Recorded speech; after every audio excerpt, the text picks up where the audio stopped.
A Journey to Scale, the Blackburn Firecrest. It's my first attempt at building a model of my chosen subject, and it's with the view of competing in RC scale. The presentation will show my progress to date through the various stages of its design and its construction. And the first part is a brief introduction. I'll give you time to read the slides and then we'll elaborate a bit. This is my first PowerPoint and my first presentation, so hopefully it works. It's quite involved or long, and probably be best to have any questions at some intervals. So we'll do the first session after the design stage, and just before the actual building starts, and then one after that.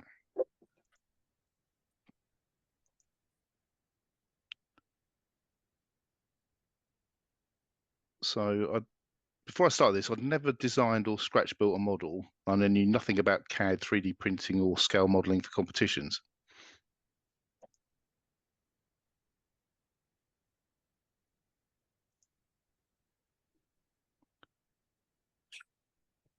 I bought some second-hand planes and refurbished them.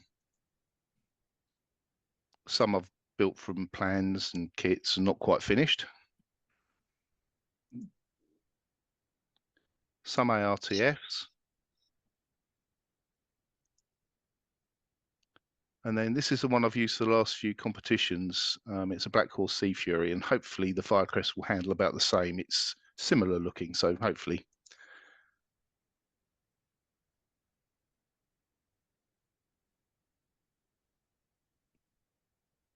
My first taste of participating in an RC scale comp was at the heat at Wilmac in 2015.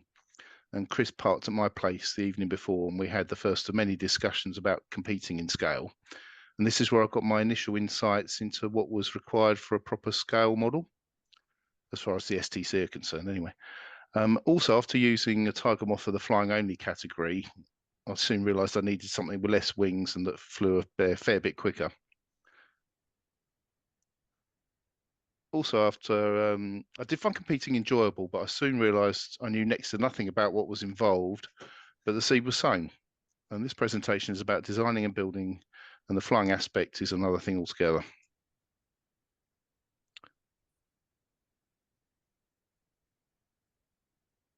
Well, hopefully this speaks for itself, but I couldn't have got this far without lots of help, especially the Yorkshire Air Museum, who provided me with some really good photos and permission to use them for this presentation. The next part is mainly relating to the choice and design of the aircraft. And thanks to Graham and Chris for helping me with my drawings and documentation.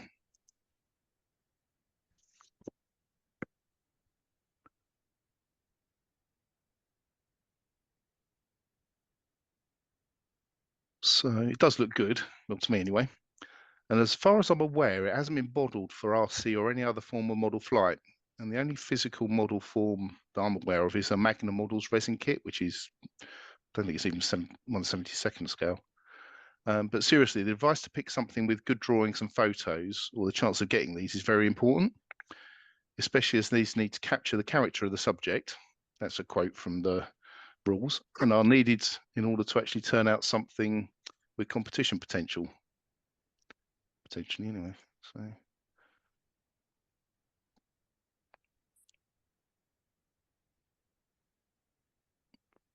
Right, some of the books and magazines here on these images I gathered that contain information specific to the Firecrest, and to track this down was quite a job. That probably took me about 3 years to get all of that lot, and you just follow leads. So what I found was you'd find say in the Magna models, there was a glossary of credits that related to magazine articles. So then I got them, and then they related to other things, and I basically just tracked it all down that way. I started the research process back in 2015, and the existing 3D drawings were all terrible. Found about 5 of them, all different, with lots of discrepancies when compared to the photos I'd got at the time. And I picked what I thought was the best and tried scaling it up using a photocopier, but this just resulted in a drawing with really thick, jagged lines. I tried drawing over this, but it really was terrible. I then decided to try CAD and downloaded AutoCAD, which at that time had a personal free-to-use option. I'd never used anything like this and referred to online tutorials to get going. I enrolled at a local college a couple of years after that as well and did an evening class, which was really good. And that's where I also got an intro into 3D printing. And soon after that, I got myself a 3D printer, which I do use a lot now. So the next slides are only a few of those I've obtained from the Yorkshire Air Museum. Now, I did find and use a whole lot more from other sources, but these are really good quality and can be zoomed to reveal lots of close-up details. They're obviously taken to really show off the aircraft, presumably for the Air Ministry. The other thing I found in sort of designing the model as well, it's really useful to have a decent scanner and a photo printer, because it's all very well looking on the screen, but sometimes it's actually useful to have a photograph in your hand, especially when you're building the thing as well. So this is the first of the photos. Doesn't that look awesome? Bit of a cross between a Sea Fury and a Corsair. Let me get my laser pointer out now, hang on. Right, it's got a really nice wide track undercarriage, but it's got slightly unusual gear doors. As you can see here, the inner doors slide down as the gear retracts. So it didn't actually have any inner doors sort of inboard on the fuselage because it was a torpedo bomber and they would have got in the way. And this particular detail sort of solved and caused problems down the line when I was doing my drawings, but more on that a bit later. So there it is, all shiny and new. So not much weathering to do on this one.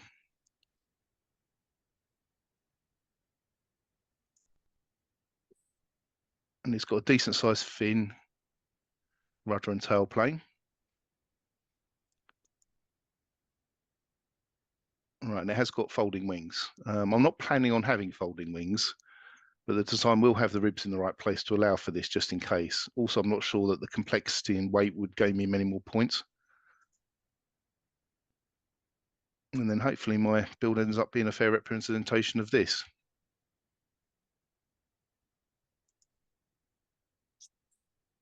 Well, it's the same one, but from the other side, for those of you not paying attention. And I've even got photos of the cockpit and of the wooden mock-up, which I must admit, I didn't realise they actually did that when they were building prototypes. But it does seem like a good idea. And then eventually a finished drawing. So with CAD, you can import drawings and photos, scale them, and then compare, measure, and draw over them. And this stage did take me a considerable time and several more conversations with Chris, together with more revisions as I obtained more and better info and photos. And I also found a book called The Design of the Airplane. I think it's a textbook they use for aeronautical engineers even now. And it has lots of technical info on angles, aerofoils, etc., that was very specific to the Firecrest, because the author was obviously liked it. So that was really useful. And at one point, I foolishly thought I was nearly done. And then Chris asked if I'd included all the panel lines and insignia, etc., which I hadn't. So more months adding all that. And this required more research and more revisions, but did mean I found several errors with my basic drawing. And by the end, I was a dab hand at drawing with AutoCAD.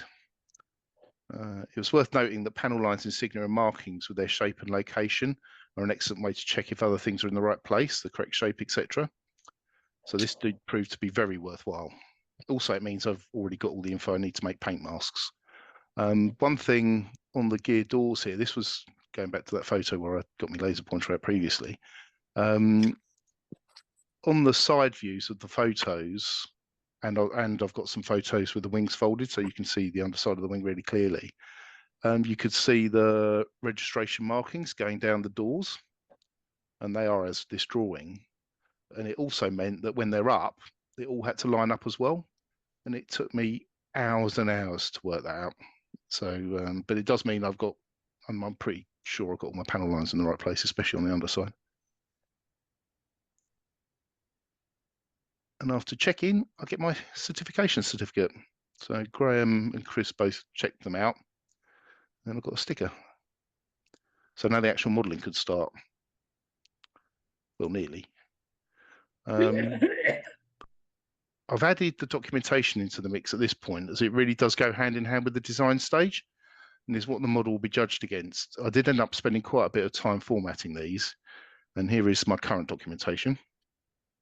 I've done both classes, so for F4C and H. I've still got a few tweaks to do, but I'm getting there, and I'm fairly sure I know what I need to do next. The F4H category is limited to 5 photos, whereas F4C isn't, and you can have multiple detail sheets as well. I didn't need too many supplemental notes on mine, as all the photos are of the actual aircraft I'm modelling. The notes mainly relate to colours and markings, as I'll be relying on colour chips from that era together with the written specs of the fleet air on for that period.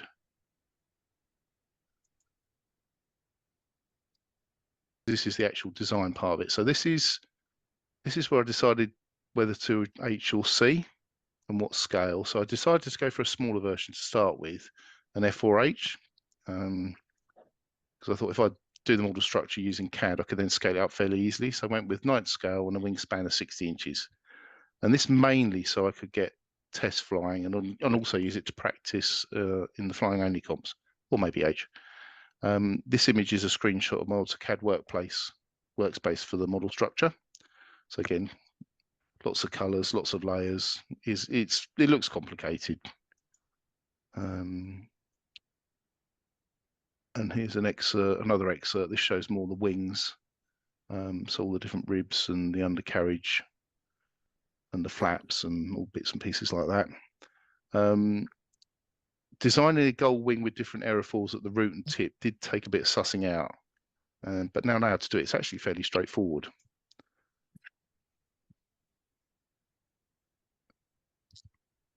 This is the layout of the mid and outer wing, which is the bit outside of the gull part, and it's drawn using software called CompuFoil. So you can bring in any planform you want, which is the outline of the wing, and then specify the chord, the endpoints and spars and things like that. And a few clicks later, and it designs the ribs. So yeah, so here's where you put in the panel length and the chord. So if you're doing a bigger one, it's really simple to change it. And these are all the basic ribs. So you can see the various spars I put in, lightning holes, building tabs, and it just does whatever you tell it to. You can then export these as a file that the laser cutter can use, or to the CAD package for editing, which is what I did, because they all needed changing slightly. And then the DXF files, which is another form of computer file, are used by the laser cutter or CNC machine. And these are all the parts laid out on the various sort of thicknesses of sheets, bolts from ply, etc., and G10. Initially, I planned to get the ribs and other bits cut out by one of the firms that do this sort of thing. But at pretty much the same time, the BMFA's In the Air Tonight presentation was about laser cutters. So I did a bit of research, and not long after that, I had a 20-watt diode laser cutter to play with. And it's got a bed size of 900mm by 400mm. And I'm not exaggerating, but this is really, really fantastic. You thought a Dremel was good, but this thing is awesome. And after probably no more than a couple of hours, I had it working, and a day or so practicing setting up, and I was cutting the kit, and it cut 6mm birch ply, 12mm balsa, 2mm G10, and after a bit of experimenting, I got it to cut everything really well. I'm going to try a little video next. And if you do go down the route of getting your own laser, then definitely get decent goggles and use an air filter extractor and a mask, and definitely cut G10 outside because the fumes are horrendous.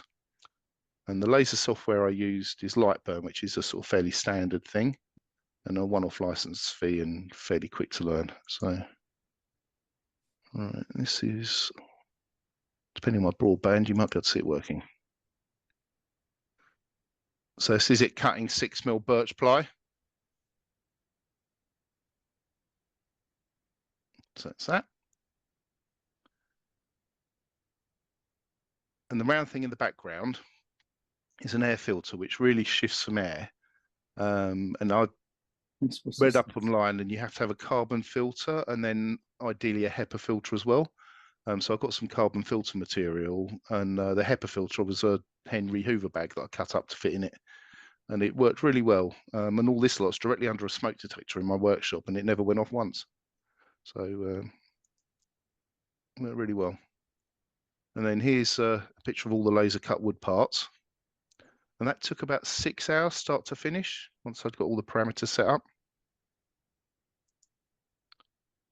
And this is all the various parts of G10, which is a fiberglass board, and it ranges from 0.2 mil thick up to 2 mil thick. And I really like it as a building material, but it's a real sod to cut using hand tools. But it just cut these out brilliantly. You know, the little holes here, they're like 1 mil holes and 2 mil holes, and they're just, you know, spot on. It was really good. And then I also used AutoCAD to draw the canopy mold. And this really tested my CAD skills. And I've recently started using Fusion 360, which is a bit more suited to this sort of thing. But I did manage to do it. So this is, that's the actual thing I want to make. That's going to be my mold. And then this is the female mold, which I poured some plaster. So I'll come get to that in a bit.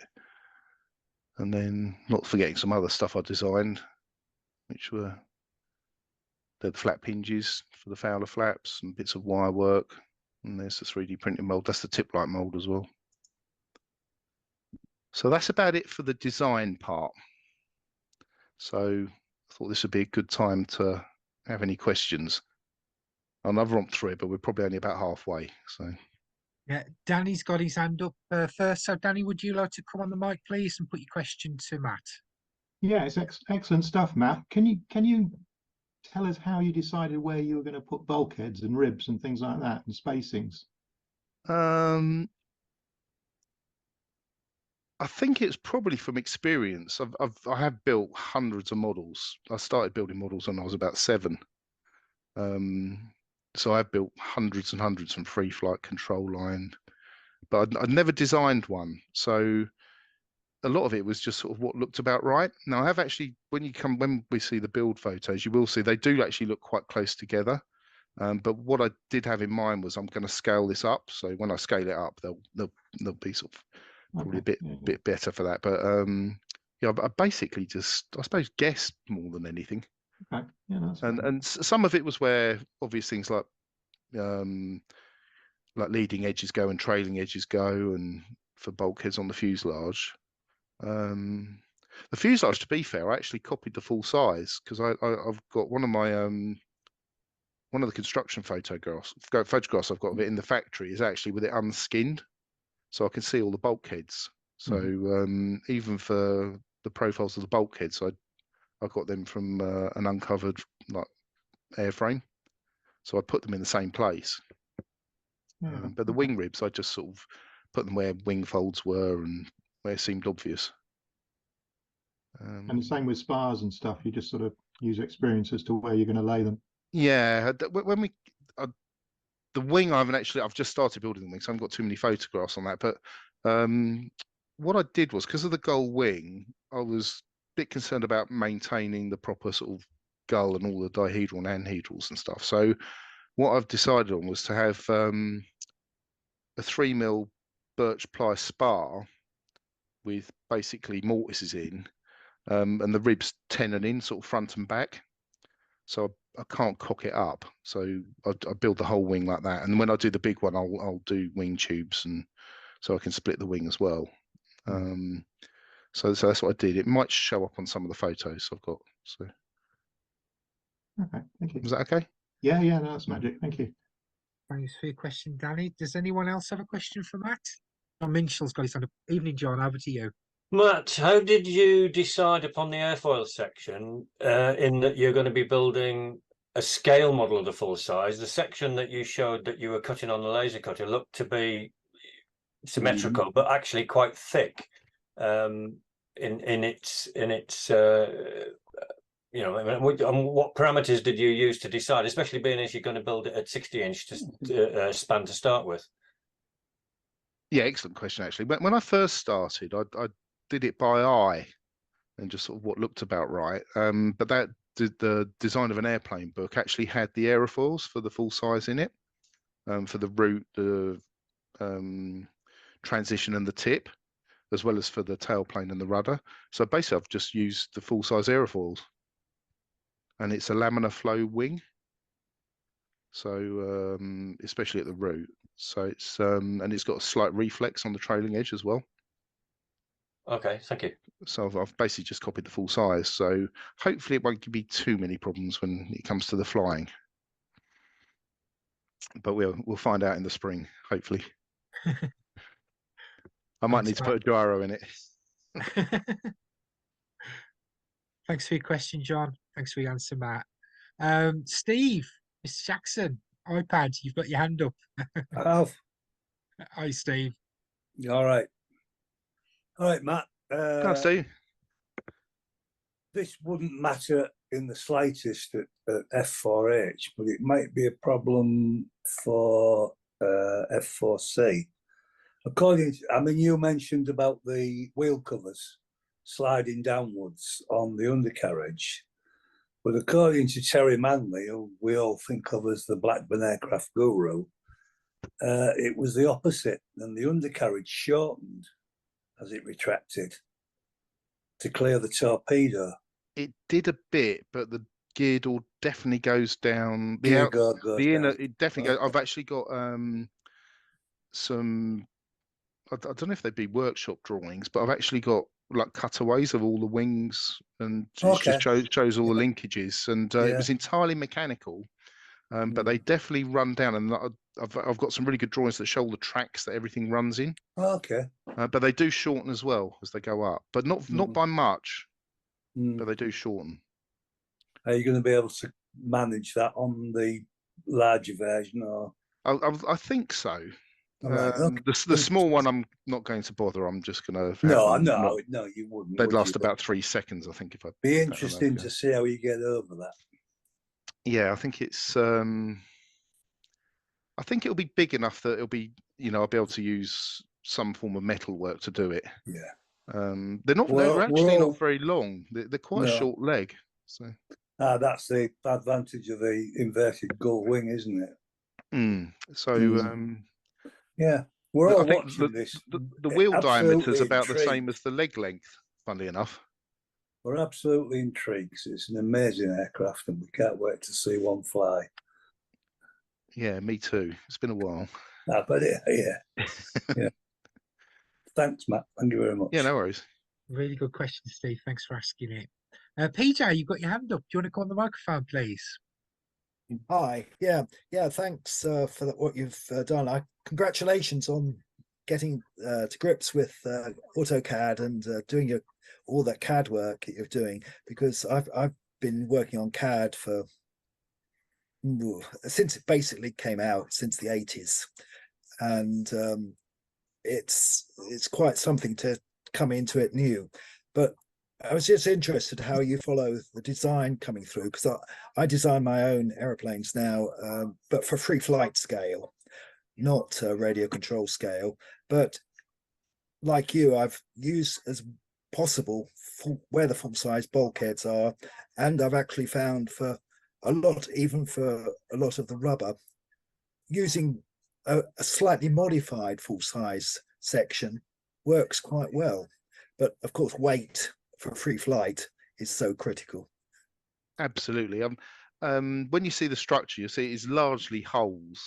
There's even like the ribs, the perimeters are all that are left is that they're only about 6 mil, and even on the fuselage, the formers are only about 8 mil.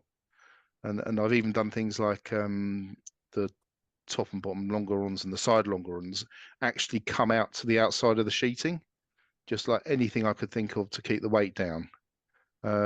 So I'm really pleased with it so far. The bits I've built are actually quite light, so I'm mindful of it. And I quite like using balsa, so there's not a busting amount applying it.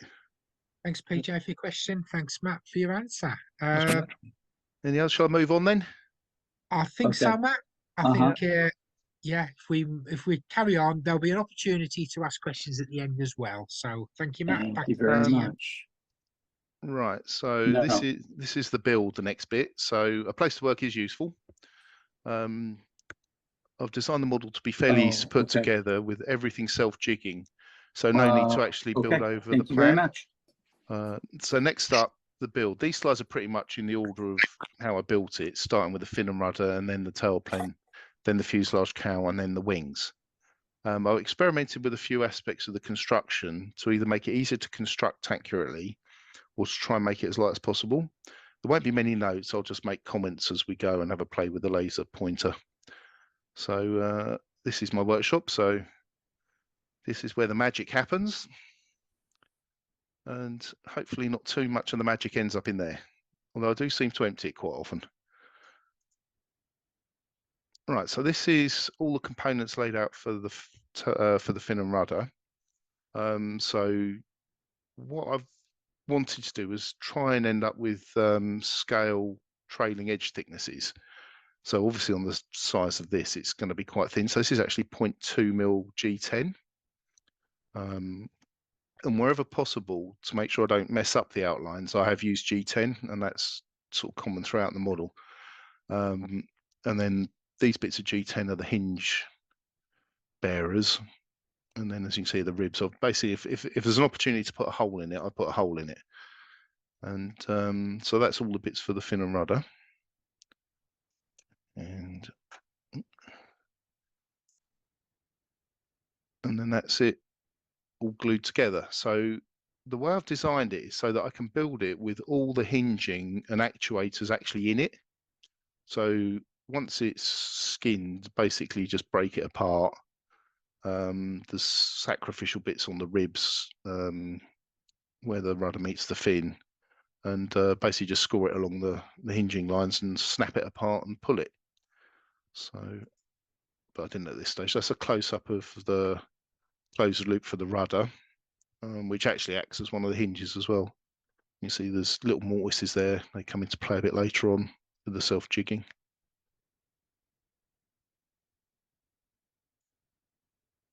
And then here's me starting the sheeting. So I do own some pins, you can see them there, but I find this is quicker. So basically and it's got tabs on the ribs at the moment. So that's just weighted down and it goes off. And that's the other side. So they're just bags of lead shot. And that's the finished fin and rudder. So anything I haven't done is sand the leading edge because I thought I'd do that once it's actually part of the fuselage. So you see, although I've done this is the drawing, so this is a printed off version from my CAD drawing, and it's got the hinge parts there mainly so I can remember where bits went a few months after I'd drawn it. And then down here's all my handwritten notes of things I'd change. So as I go through building it, it's either the order in which I do things, or things that I can improve upon for the next design. And then that's it with the rudder pulled off. So you can see there, it's basically just bent bits of piano wire running in G10 bearings. And so it's basically skins with hinges on it. And then that's the fin itself. So these slots here, again, are all laser cut. So I sort of drill all these in and that just pushes over and you can't see them when it's hinged. So onto the tailplane, more of the same. So again, the G10 outlines, same method for the hinging, which I must admit did work really well. I think the fin and rudder start to finish took me 7 hours to build, and the tailplane took me just about 10, I think, in total. That's it, getting glued up, and get more red notes. And then these little sticks here just go under the tips, and I found if I just tack glued them onto the wingtip blocks at each end, I could just keep everything in line. So they just snapped off afterwards, and then that's the elevator and tailplane. And again, exactly the same system for the hinging. But again, you can see that. Oh yeah, this I decided to put a carbon rod and I drill this in with like a hole in all the ribs. So basically you slide everything onto this carbon rod. It's not structural at all. I just used it because it was light. And it's because it's the same distance from the center of the carbon rod to the center of the hinge lines, it meant that everything had to line up. I couldn't get it wrong. And then again, same more slots in the leading edge of the tail plane. And that's it together. And then what I did was I recessed these G10 shrouds into the tail plane. And so then again, it's, it's quite neat, but you can see it is actually scale. So, it tapers and curves everywhere. There's not a straight line anywhere, but you can see how nice and thin my trailing edges are.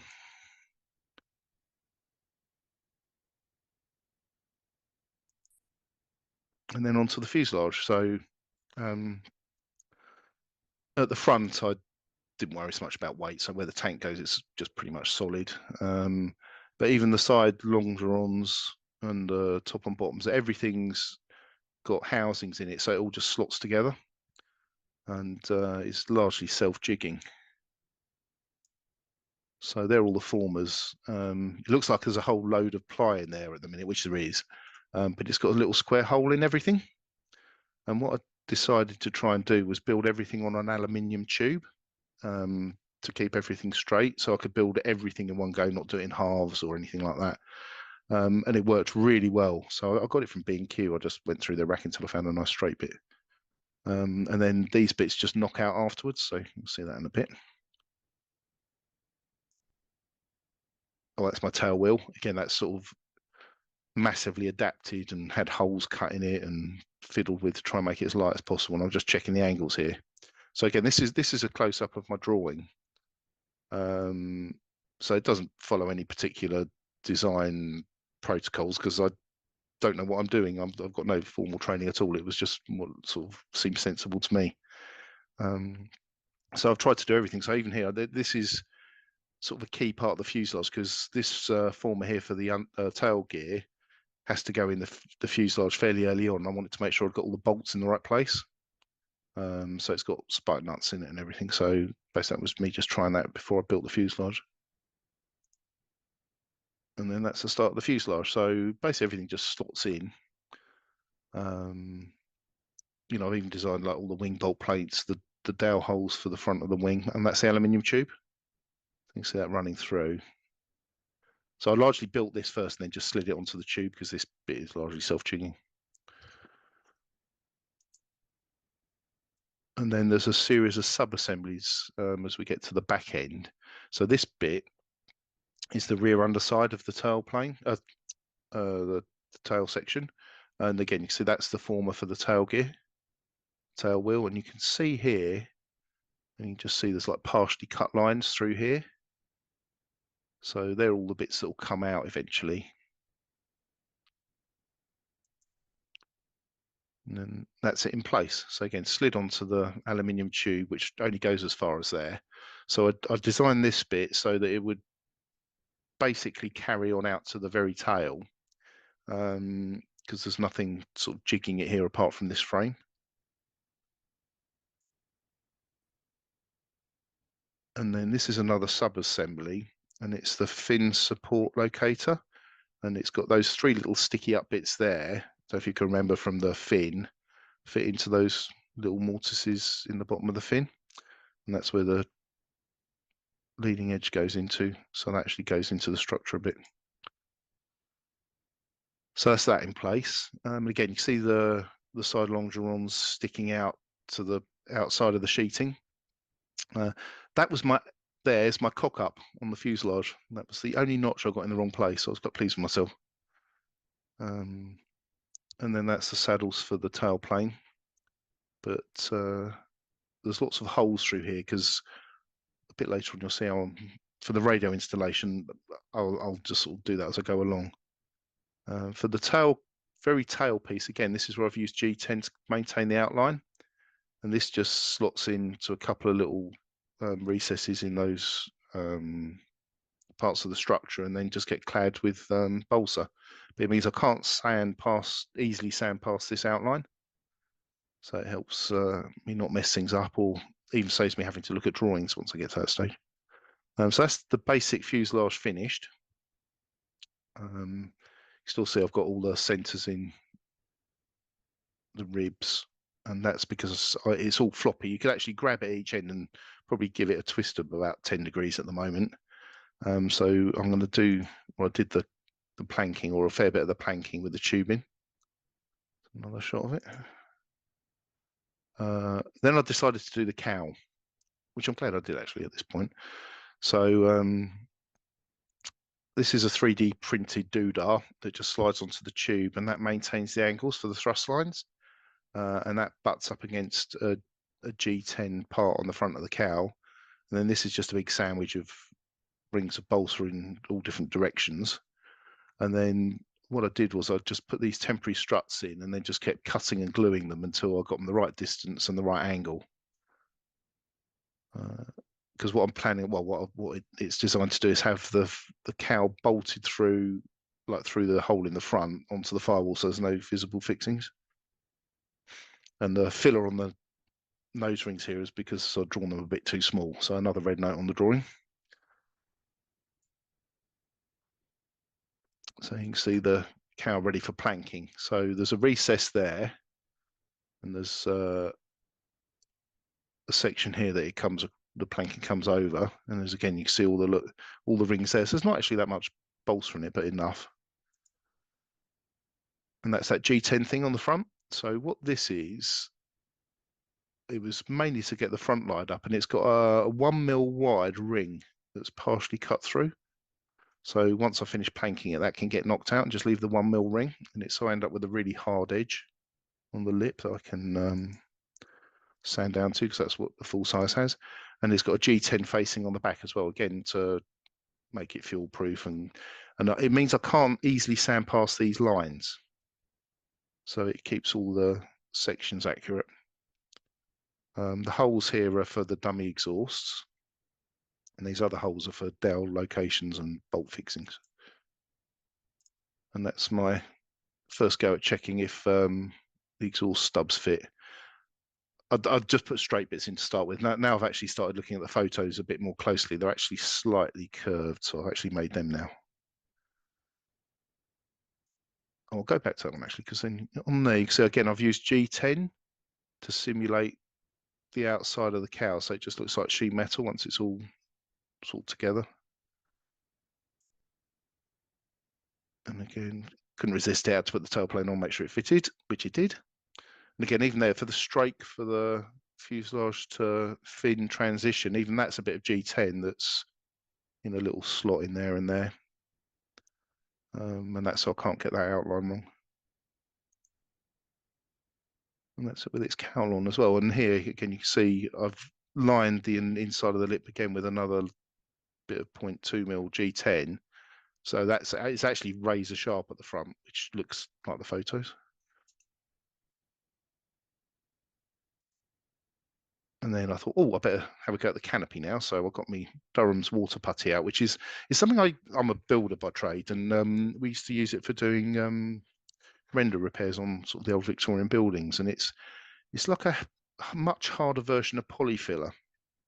I just got it on Amazon, and but it sets up really quickly. So I poured this probably in the evening, and in the morning I got that. So it was still a bit damp, but even that you could rub down, so you can see the definition on it. You can see the lines from the 3D printer. So and that's it, ready for vac forming on my. I've found this vac form kit online that you make, so I thought I'd have a go at vac forming. So again, you can see I've rubbed it down a bit, drilled some holes in it to help pull in. I put a little wooden base around it to help. And this was the second attempt. I didn't realise you had to take the backing film off the sheet, the PET G for the first one, but it worked really well. Came out okay. So that's my second canopy. So I'm pleased with that. And that's it fitted on. So basically it had to fit because that's what I've drawn. And you can see I started planking. This bit here gets cut out just eventually. And this is it. I'll basically plank the top section and the underside to make it stiff enough so I could then take the aluminium tube out. Those slots there are for canopy rails, not working ones, but that will actually form the edge of the canopy. And you can see here I've started to form the ducting, which is part of the scale and help cool the engine. But it was at this point it was very stiff, so I knocked the formers out.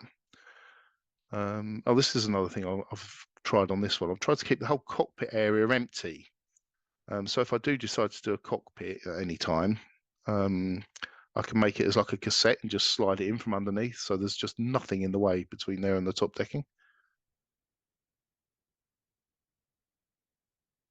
This bit here will have G10 wing seats on eventually, but I need to build the wing first to do that. And then that's all the centers of the formers knocked out. So quite a bit of weight out there. And then this is the bay for the tank, and I've left it with like lots of little holes and recesses that I can put receivers and batteries and things in. But you can see there's a lot of holes. And then this is the tail end. So again, you can see it's quite a complicated shape here, and this is the full size does this as well, and this is the same. It looks bent there, like it's got a bulge in it, but it hasn't really. It's just the sheet goes up and down a bit there. I'd like to do some adaptations there so it missed the closed loop. So nothing much, bit of manual building rather than laser cut. And again here I had to get my scalpel out for this bit. So this is well, I'm trying to replicate the scale ducting for cooling and also make it look like the photos. Oh, that's the engine I'm putting in it, so I had to get the. So I've decided to do it on I'll go back. I've decided to do it on just beach bearers, which slot into the fuselage, and that incorporates all the down and side thrust that I've decided to put on it. And then it's an aluminium plate just fixed to that. So if I decide I think this engine might be a bit too big for it, like a bit too powerful. So if I want to put a smaller one, I've just got to swap the plate. And then ready for a dry fit. So all just pushed in. And again, this is bits I've actually cut by hand.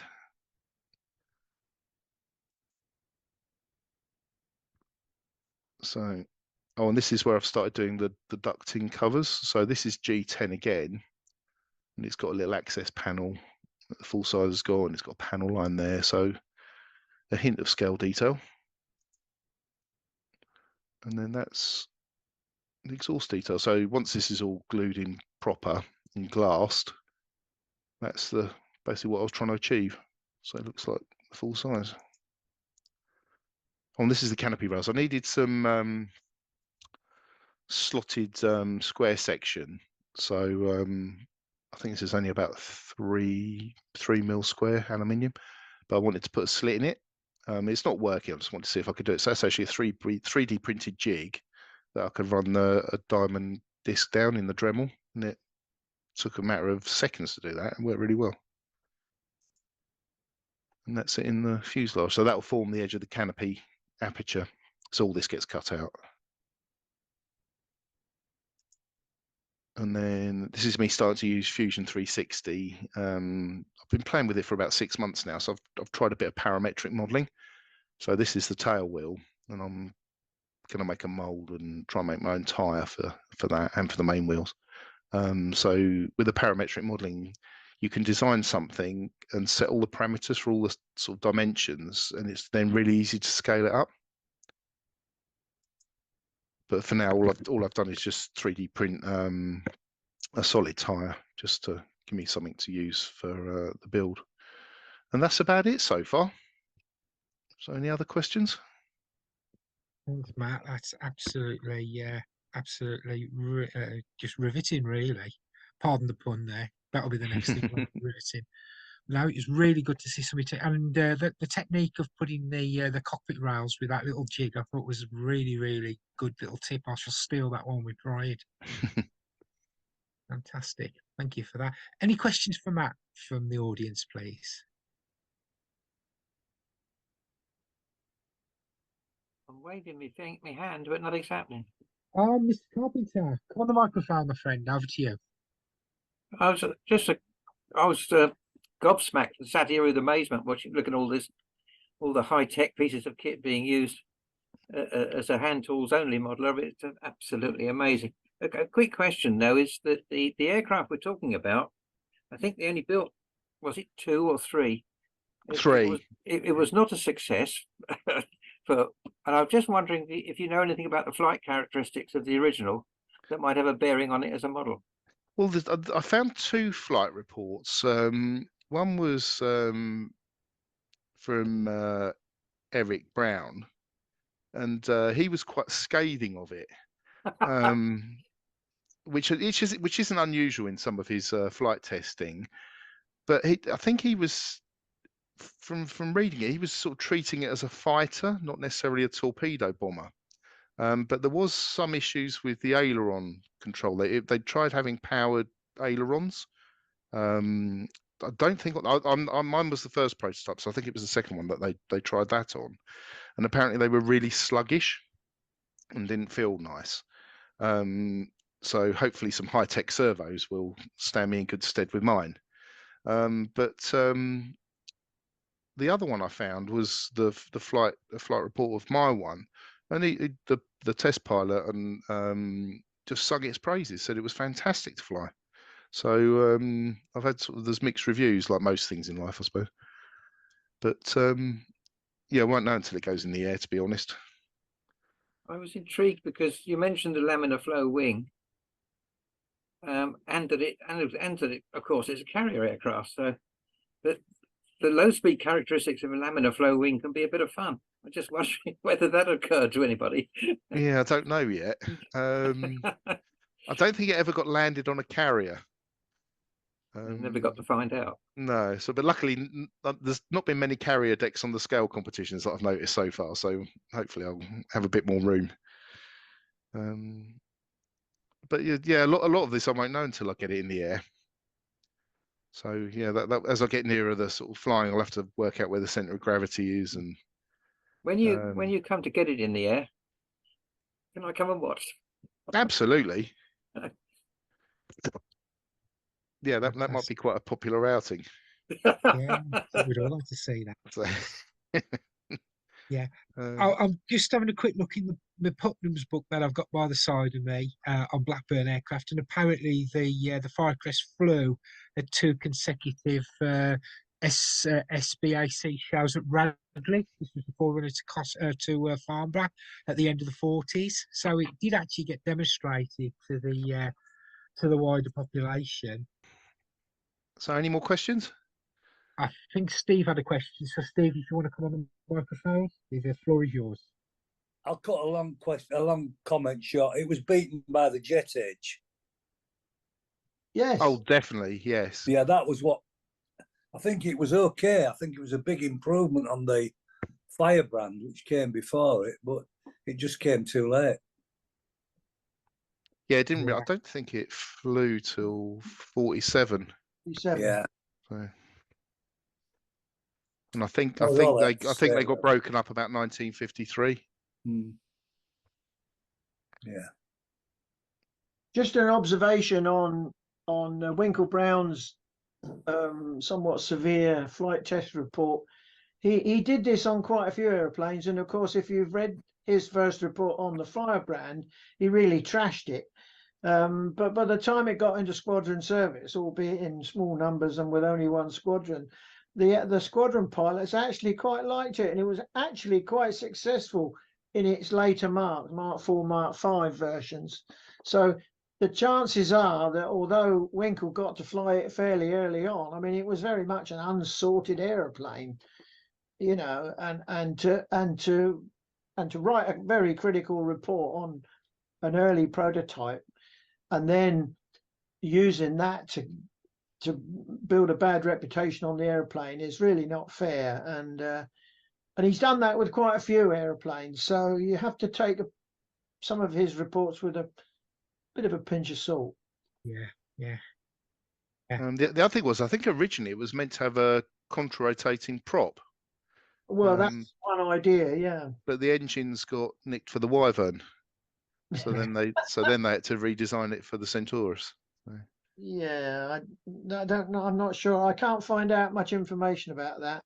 I found one drawing. The first drawing had it showed a contra-rotating prop on it. Yeah. Photograph in the Putnam's book here says that the Firecrest appeared at a time when piston engines were ceasing to be used as a means of propulsion for military aircraft, and no production contracts were awarded. But products first considered in July 1946 were envisaged development with Armstrong Siddeley Python, Rolls-Royce Clyde, or Bristol Protus turbine engines. Yeah. So there were plans to take it into the turboprop age, but it never got to that stage, unfortunately. Who knows what could have been? Who knows what? Yeah. Terry's the man to ask. Yeah. Oh, yeah. Terry would know, wouldn't he? Terry would definitely. It would have Um, a background on that. Yeah. John, we'll come to you in a second. Colin Alden's put a comment into the chat, which is a really good question, Colin. So thank you for that. Will the model be fully painted, Matt, prior to maiden flight, just in case? Don't know. Because I'm going to glass it. I could fly it before I paint it. But I think it depends what the weather's like. I've got a track record of putting things into the air as soon as they're vaguely flight ready. So I possibly would fly it first and then paint it. Yeah. Right. Thanks, Matt. And John, you've been very patient. You've got your hand up. Would you like to come on the microphone, please? I think Andy Bowman had his hand up before me. Did he? No, I can't see Andy's hand up. He's waving at you now. Oh, he's waving. Andy, sorry, how can I A real ignore hand. you? Thank you very much, John. We'll come to you. We'll come to you after we've gone to Andy. Andy, you're on mute, so if you can come off mute, please. Thank you.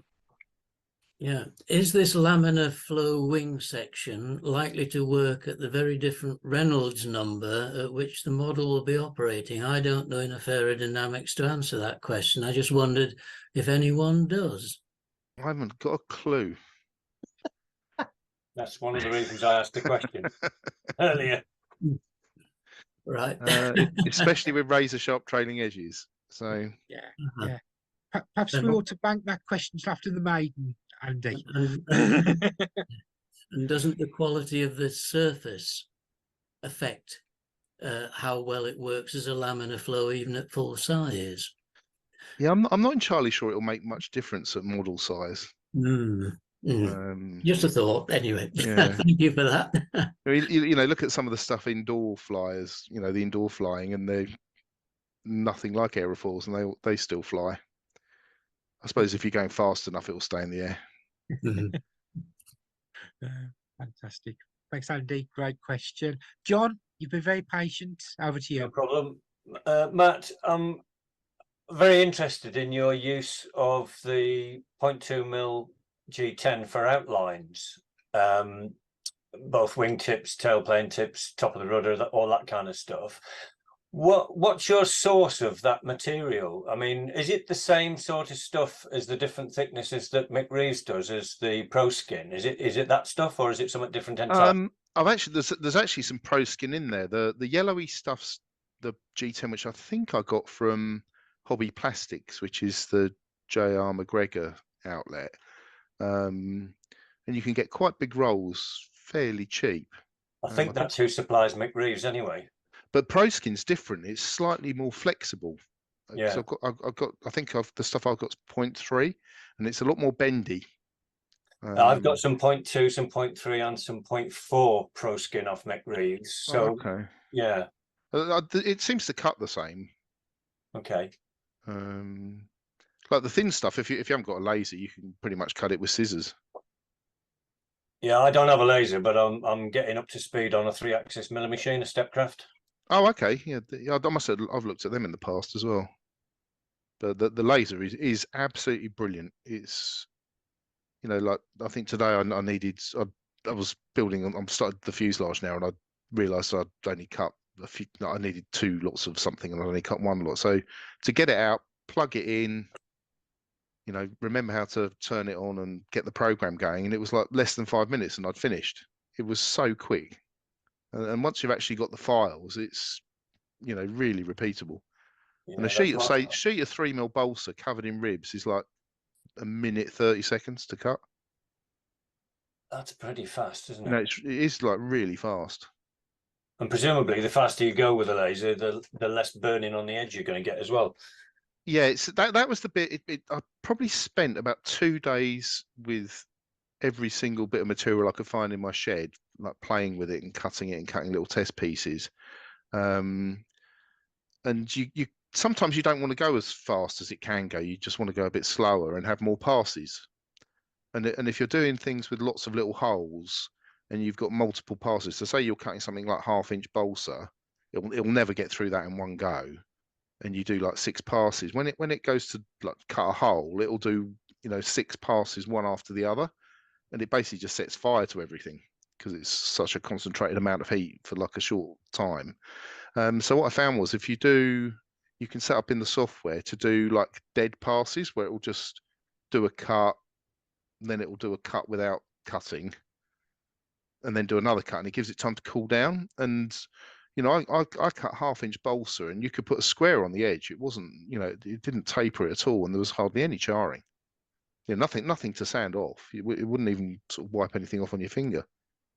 And then it's really good. But with the G10, that does burn a bit. And what I found was you need to do like a low-powered pass first, and that scorches the surface, and then hit it with like higher power, and then it cuts through. Because if it's too reflective, it just doesn't cut properly.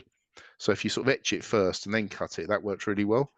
And to clean that up, I've got an ultrasonic cleaner, and I thought, I'll just chuck all the bits in that. And I just chucked them in there for 10, 20 seconds, and all the crap came off and all the holes cleared out, and that worked really well. And it degreased them as well. So I have to say, thank you for that presentation. It was excellent, and you've given me a few ideas to pinch in my own modelling. So thanks. Oh, no problem. And to be fair, I'm a sum of all the things I've sort of seen and read about and built over the years. The magazine top tips were, I've probably been reading magazines since the 70s, so that's a lot of top tips over the years. Mm-hmm.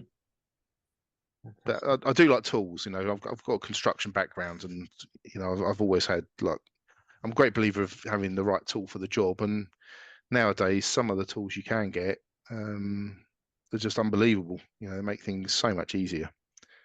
The drawing takes a bit longer, and sometimes it is quicker to do things by hand. And that's what I learned to do. So I've got no aversion to using hand tools. That's great. Thanks, Matt. Thanks, John. Some questions in the chat. AD Haywood's asked 2 questions, which are good questions to ask. AD asks, first of all, Matt, what span will the F4C version be? I'm looking at about 92-inch wingspan. I'm going to aim for about 14 kilos, or maybe try and get a bit under, just to give me a bit of headroom. Well, just in case I ever decide to do a folding wing version, if it flies. Sounds good to me. Fantastic. And then the other question that Aidy's asked in the chat is, what laser cutter do you use? Oh, it's a make called Sculpt Fun, and the one I've got's called a Pro Max 20 watt. And I've got they do bed extensions as well. So my one, I've got not the really big one, which is like you can have one that's 900 mil square. So my one does 900 by 400, which is sort of plenty for what I need. And you get these honeycomb sort of metal steel panels that you put everything on, and I just hold things down with like magnets and lead weights with bits of wood across it, and it's really quite easy to use. It probably only took me about, I reckon, 2 hours to put it together and get it working. And there's loads of online tutorials for it.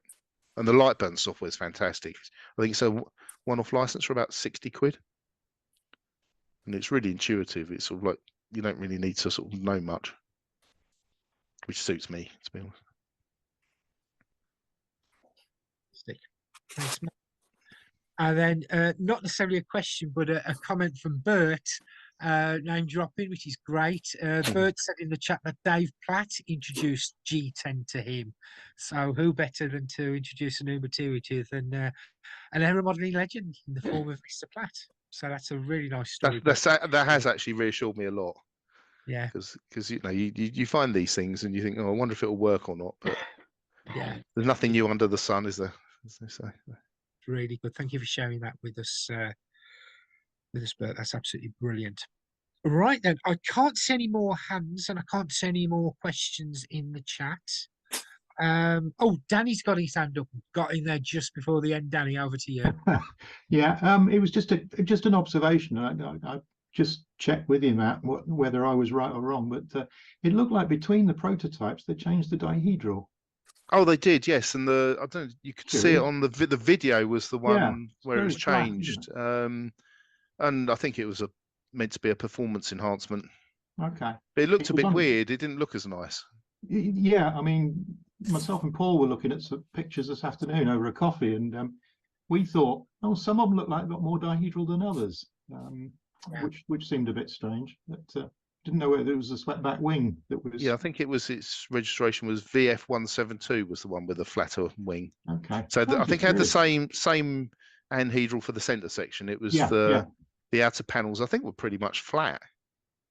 When the wing folded flat in the video, it sort of stopped, didn't it, at the dihedral that you'd expect, and then it moved an extra notch, which was quite curious, I thought. Good. Yeah, I'm not sure it made any difference to its flying, but no, you're absolutely right. No, thanks. Bear with me, I think I've got the reason for that. So just hold on a minute. And PJ has dropped a really nice comment in the chat, Matt, which is, thanks a lot, Matthew. I found that very interesting. Wishing you well with your continued efforts with the Firecrest. So thank you for that, PJ. Oh, thank you. Nice sentiment. I've actually been putting stuff on RC Scale Builder as well, so I know some people have been watching that. So I'll put more on as I build it. We're all watching Chris because we want the answer to the question before we leave for the evening. So no pressure, Chris. I can't remember where I saw it. I know I've got it in a book somewhere. I think it's something to do with the fact that they put power controls on the second one, so they needed to reduce the dihedral. Page 454. It's on page 454 of the Putnams. I'm glad I got this book out. It says here, for this reason, the dihedral, this is on the second production model, for this reason, the dihedral on the outer wing panels was reduced from the 9 degrees used on RT651 to only 3 degrees. Yeah, this machine first appeared in public at the Guardian party of the Brough branch of the Royal Aeronautical Society on the 21st of August 1948. What a great party to have been at. I wish I'd been there. So yeah, you're quite right, Chris. It's in the Putnam's book. Yeah, it was the change to the boosted ailerons that was the reason. Fantastic. Right then. Well, Matt, thank you for what was not only a really informative, but a really, really enjoyable session. I'm sure everybody who's had the privilege of listening to you tonight will share with me in saying thank you very much for such an engaging and such an interesting presentation. You shouldn't have really told us at the start that this was your first one, because I think we'll all agree, and Andy Bowman's actually giving you a round of applause, which is fantastic. You know, I think you and Mike Smith is too. So there you go. I think it was really engaging, and for me, what I found really interesting was not only the history of a really interesting but obscure British prototype aircraft, but also you sharing all of your techniques with us, which I think all of us at least learned one new thing that perhaps we didn't know before that we're going to take away and use. So thank you for being so generous in sharing what you've learned with us, and hopefully if we decide to dip our toe in the water and build something of the magnitude of the Firecrest, we can learn from some of the stuff that you've shared with us tonight. So thank you for that from all of us. Oh, no problem. I've really enjoyed it. Thank you. Thanks, Matt. And I think we Thank you, Matthew. Thank you. Thank you, Yeah, sir. thanks, Matt. Brilliant. I'm sure everyone online would perhaps like an update next year. Yes. Oh, well, yeah, I've been taking photos all the way through it. So, absolutely. So, yeah. Maybe I'll do another installment if you're bored enough. We'll get you back in the summer, and you can, and hopefully we might even see a video of the maiden as well, which would be absolutely amazing. Thank you all for being such a wonderful audience. Thanks again to Matt for such a fantastic presentation. Enjoy the rest of your evening, and I look forward to seeing you all again soon.